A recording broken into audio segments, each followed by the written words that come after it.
I'm Nima Rajan. Canada will observe the first National Day for Truth and Reconciliation on Thursday. Ottawa has created the new September 30th statutory holiday. Schools, businesses, and different levels of government will observe the day, which will also be known as Orange Shirt Day. Canadians are being urged to hold a moment of silence at 2:15 p.m. It marks the grim discovery of 215 unmarked graves in Kamloops, BC, and the horrific realities that Indigenous children had to live with while being forced to attend residential schools. The Liberals and New Democrats have been declared the winners in two hotly contested ridings in BC. It was too close to call on election night, but the Liberals have won Richmond Centre, while the NDP picks up Nanaimo Ladysmith. Mail-in ballots for several ridings are still being tallied, but the final seat count is now all but finalized. The Liberals return to the House of Commons with 158 seats, the Conservatives 119, 33 for the Bloc Québécois, and 25 for the New Democrats. The Green Party won 2 seats, and there is 1 independent. Well, as mentioned, there will be a new independent member of Parliament when Ottawa gets back to business. Kevin Vuong was elected in downtown Toronto's SPADINA-FORT York riding. He was dropped from the Liberal Party just 2 days before the election. The Toronto Star reported that Mr. Vuong had been charged with sexual assault in 2019, though the charge was later dropped. Annamie Paul is stepping down as leader of the Green Party of Canada. Ms. Paul announced her resignation in Toronto this morning. This comes a week after the federal election that saw her party's share of the popular vote drop significantly. Ms. Paul came in 4th in Toronto Centre, which is her 3rd failed attempt to win the riding. The Greens also drew 2.3% of the popular vote, which is less than half of the 6.55% that they received in the previous election. Former ambassador to China, Guy Saint-Jacques, says the events leading up to the return of Michael Kovrig and Michael Spavor to Canada have severely tarnished China's reputation. He says the Chinese were so eager to get HUAWEI executive Meng Wanzhou back that they dropped all pretensions that the men had been arrested for good reasons. Mr. Spavor and Mr. Kovrig were released after being held in Chinese prison for more than 1,000 days. This was in apparent retaliation for Canada's arrest of HUAWEI executive Meng Wanzhou. A Montreal-based think tank has survey results indicating that tensions are rising across Canada between people who are vaccinated against COVID-19 and those who are not. Association of Canadian Studies President Jack Jedwab says the Leger polling company surveyed more than 1,500 people online earlier this month. It found more than 3 out of 4 respondents held negative views toward unvaccinated people, considering them irresponsible and selfish. He says there is tension playing out among family members, friends, and co-workers on the issue, and it is creating friction. The Canadian Conference of Catholic Bishops is hoping there is a turning point in the Church's relations with Indigenous peoples. The bishops have apologized unequivocally for the abuses committed by members of the Church community who were involved in running residential schools. The discovery of hundreds of unmarked graves prompted calls for the Church to release records that could help to identify the children. It is believed they were buried, often without their families ever being told of their deaths. Well, meanwhile, for 1 week starting on Thursday, Tim Hortons is going to donate 100% of the price of orange sprinkled donuts. The funds will go to the Orange Shirt Society and the Indian Residential School Survivors Society. This spring, the Tims near the grounds of the former Kamloops Indian Residential School in BC became an unofficial community gathering place for mourning, reflection, and support. This comes after the remains of 215 missing children were found. The discovery prompted a group of Indigenous Tim Hortons owners to launch a working group and develop the fundraising idea. The Commission of Inquiry investigating the mass killing that claimed 22 lives in Nova Scotia has held the first of 4 so-called open houses.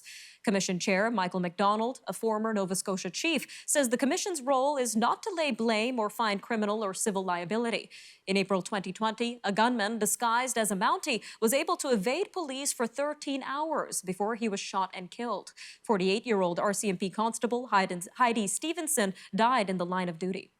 Well, meanwhile, the Canadian Museum for Human Rights in Winnipeg held a memorial service on Sunday in honor of fallen police and peace officers.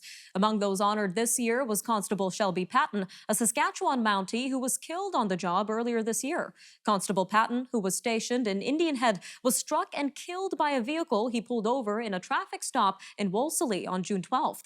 The last Sunday of September has been recognized as Police and Peace Officers National Memorial Day since 1998. All right, stay with us. We take a look at Canada's Arctic defense when we come back. We'll have an interview with Arctic defense expert Dr. Rob Huebert of the University of Calgary coming up next. That and, of course, more news from around the world on Forum Daily, so stay tuned. We'll be right back after a short break.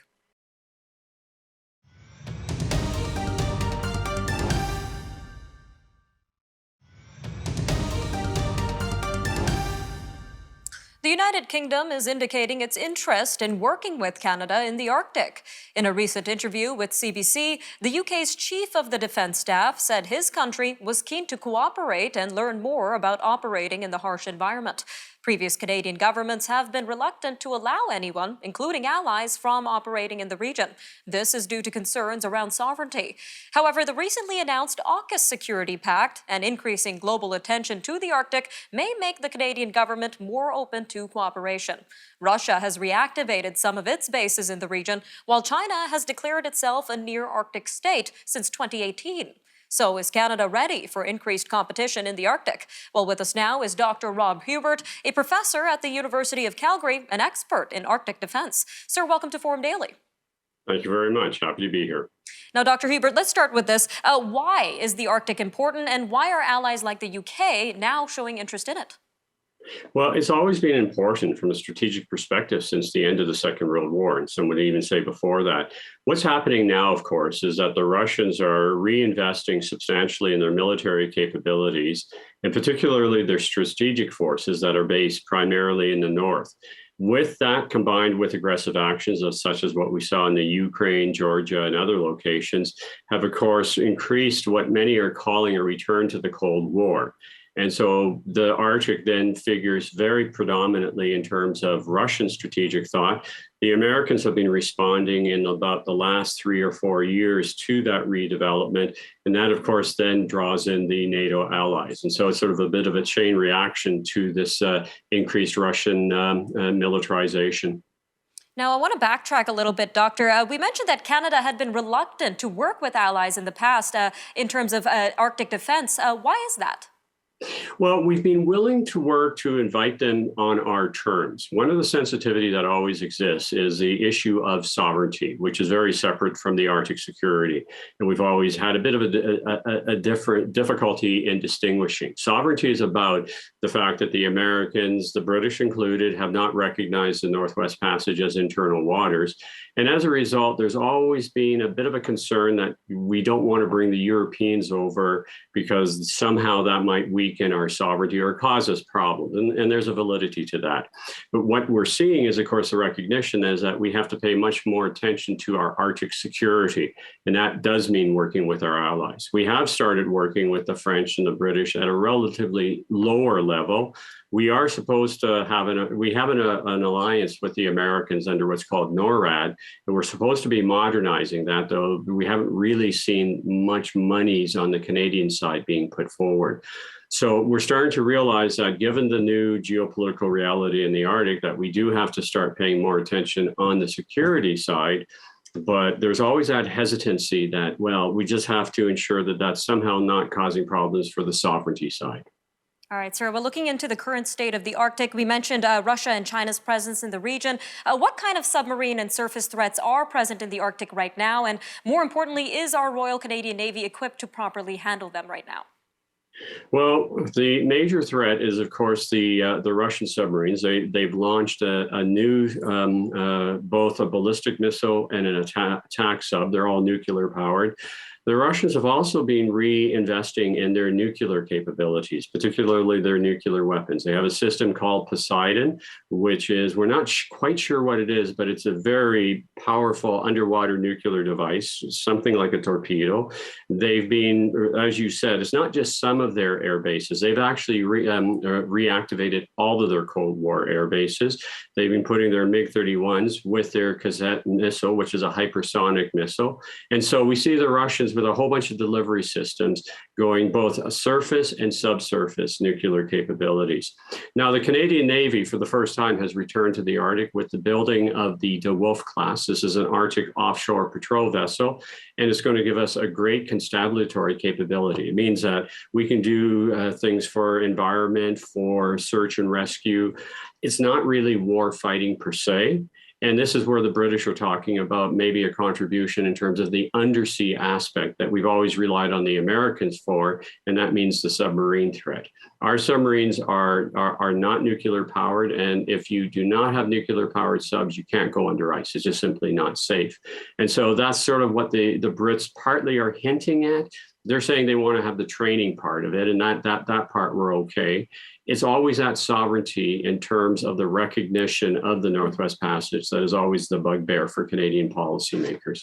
All right, Doctor. Well, thank you so much for your insight. We truly appreciate your time on Forum Daily. My pleasure. All right, stay tuned. After the break, we will have stories from across Canada, including UBC mourning the death of 2 students killed after being hit with a vehicle. That and more news coming up next, so stay tuned. We'll be right back.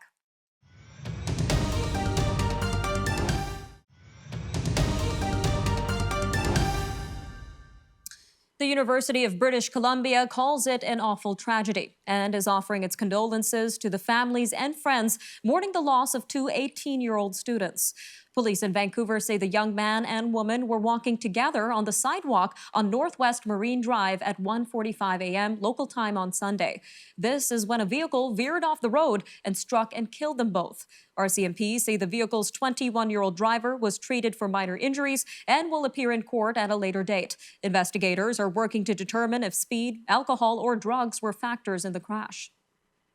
Vancouver's Park Board is proposing new bylaws and potential fines to deter people from feeding wildlife. The proposed bylaws were prompted by a recommendation from the Park Board's general manager.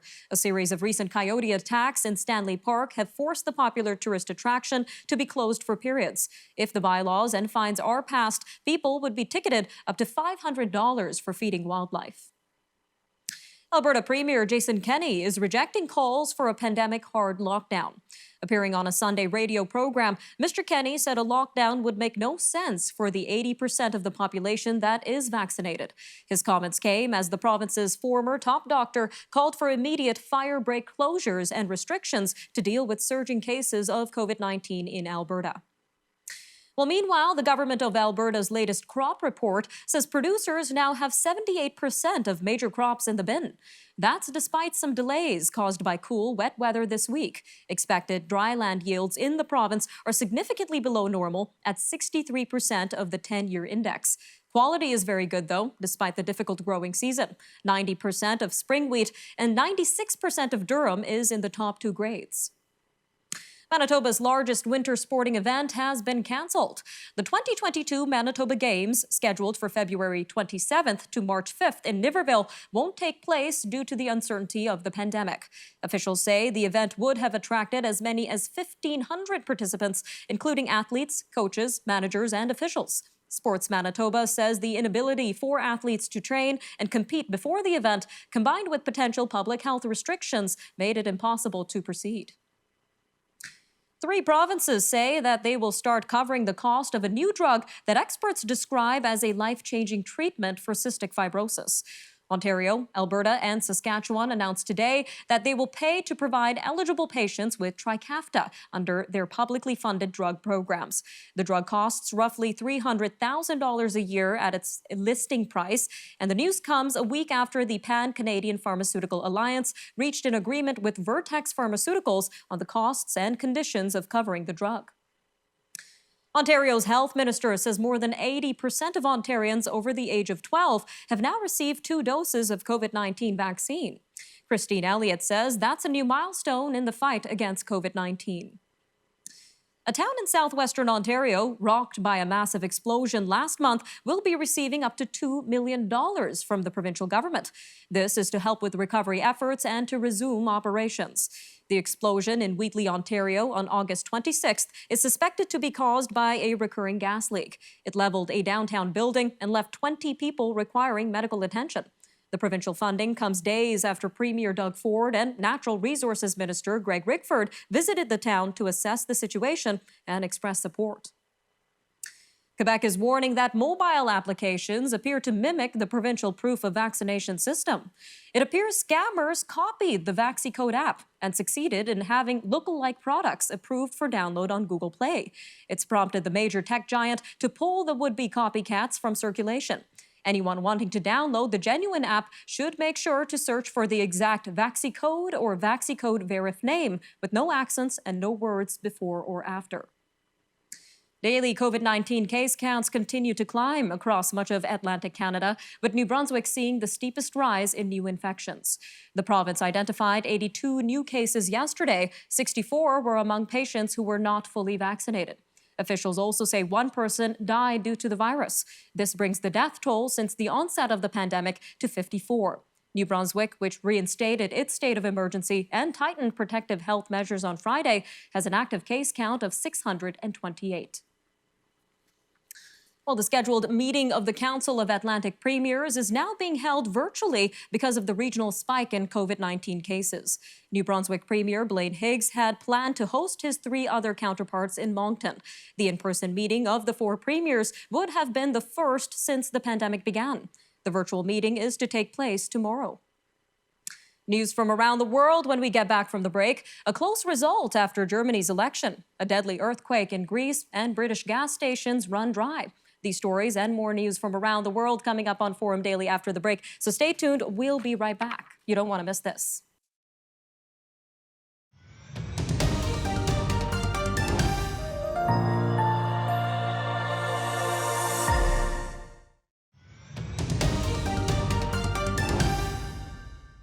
Germany's center-left Social Democrats won the biggest share of the vote in a national election on Sunday. They narrowly beat outgoing Chancellor Angela Merkel's center-right Union bloc.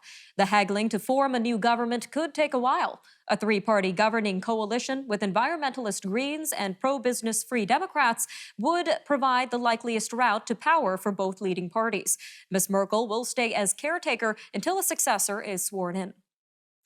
Casualty counts are coming in following a magnitude 5.8 earthquake that struck the southern Greek island of Crete this morning.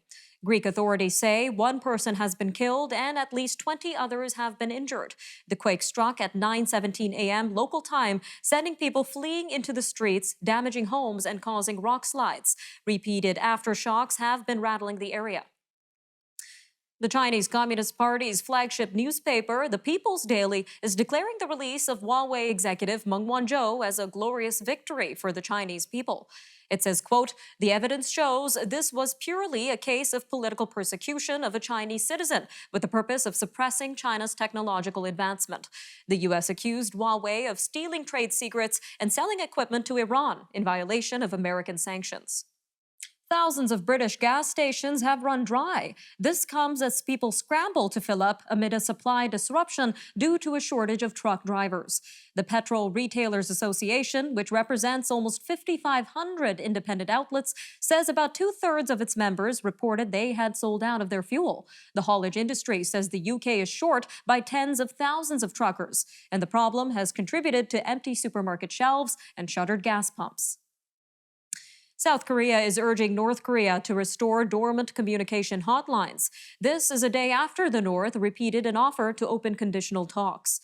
Observers say the North might be seeking to extract concessions, and this comes about 2 weeks after it raised tensions by carrying out its first missile tests in 6 months. North Korea has twice reached out to South Korea, saying it is open to talks if conditions are met. Kosovo government officials say a public building was set on fire amid a protest by ethnic Serbs. Members of the country's Serb minority have blocked the roads to 2 border crossings. This to protest the government's decision to remove Serbian license plates from cars entering the country. Prime Minister Albin Kurti accused Serbia's government of inciting and supporting such illegal actions. Police in Somalia say an explosive-laden vehicle rammed into cars and trucks at a checkpoint on Saturday, killing at least 8 people. The Mogadishu checkpoint is the one used by Somalia's president and prime minister. The al-Qaeda-linked AL-SHABAB extremist group has claimed responsibility. Democrats are promising historic investments across all levels of education as they push ahead with President Joe Biden's $3.5 trillion rebuilding plan. The proposal includes universal pre-kindergarten, 2 years of free community college, and expanded child care subsidies. Advocates call the Build Back Better plan a landmark bill. Republicans say it will strain the economy. Democrats are trying to pass it on their own, but cuts may be needed to win support within the party. The Hong Kong group that had organized annual vigils in remembrance of victims of the 1989 Tiananmen Square pro-democracy protests has voted to disband. This amid a crackdown on independent political activism in the semi-autonomous city. Tens of thousands of people had attended the annual vigil until authorities banned it in 2020. The crackdown follows mass pro-democracy protests in 2019.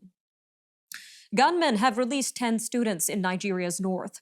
This comes nearly 3 months after they were abducted from their school in the state of Kaduna. An official at the Bethel Baptist High School told the Associated Press that a fresh ransom was paid for the students who were freed on Sunday afternoon. Gunmen have abducted more than 1,400 school children in Nigeria in the last year. Switzerland has voted by a wide margin to allow same-sex couples to marry. Official results showed that the measure passed in a referendum on Sunday with 64.1% of votes. It won a majority in all of Switzerland's 26 cantons or states. Switzerland has authorized same-sex civil partnerships since 2007. Iceland briefly celebrated electing a female majority parliament on Sunday. However, this was before a recount showed the result fell just short of that landmark for gender parity. A first count had female candidates winning 33 seats in Iceland's 63-seat parliament, the Althing. Hours later, a recount reversed the outcome in 3 seats, leaving female candidates with 30 seats. Still, at 48% of the total, that is the highest percentage for women lawmakers in Europe. All right, I'm Nima Rajan, and that'll do it for your look at national and international news for today. Remember, for more news on demand, you could always visit our website, thenewsforum.ca, and follow our social media handles on Facebook, Instagram, and Twitter. Take care, Canada. We'll see you next time.